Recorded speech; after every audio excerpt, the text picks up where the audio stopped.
Today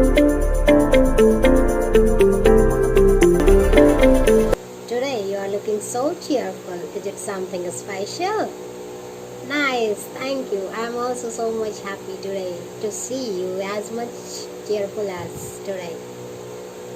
So students, we should not waste our time on too much gossips. So let us begin our lessons of today.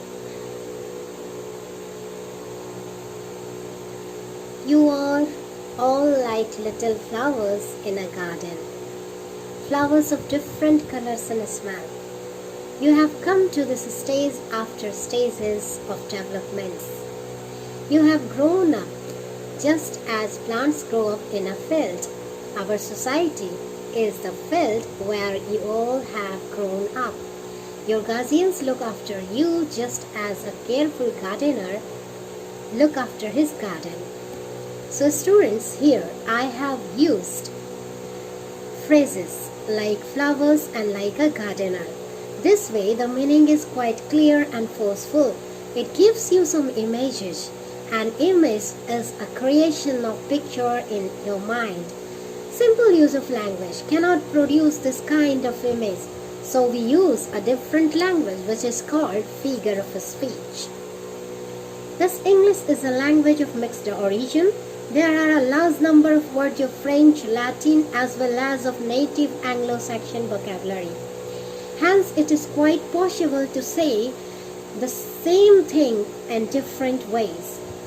So the figure of speech, the definition is as a figure of speech is a word or expression that is used in a different way from the normal one to give form a picture in mind. It is a departure from the way of making a statement. In our day-to-day life, we see things and describe things. There are many ways of describing a thing. Firstly, we describe a thing in a very simple way. For example, the cow is an animal, she gives milk. Well, this is the simple way of describing thing. Secondly, we describe things by using compassion. For example, you are as strong as tiger. She is as beautiful as a rose. Oh, my love is a red rose. In these examples, one thing is said to be like another, means having similarity with another thing. In the third place, are described things by saying that something is said to be just like another. For example, the camel is the sheep of the desert. He is the Dara Singh of my group. Thus we see that the ordinary way of expression does not contain strength and clarity itself. When we show similarity between two different things, we use simile. But when we say that two things are one, we use metaphor. Let's conclude. First one is simile. A simile is a definite expression of likeness or similarity between two things.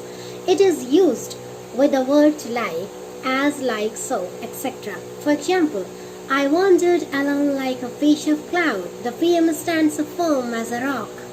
You are not so wise as your father. The metaphor.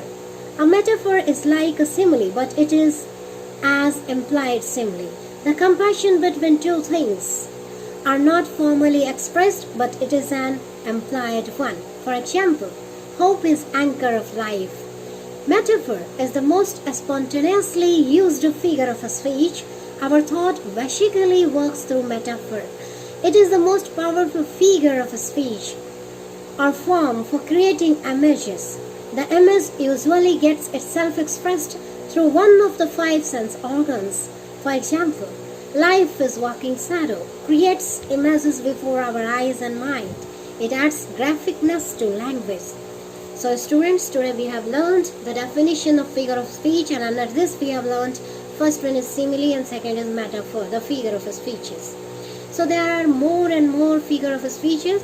We will learn all the figure of speeches in our coming classes. So today's that's all, and thank you. Thanks for joining.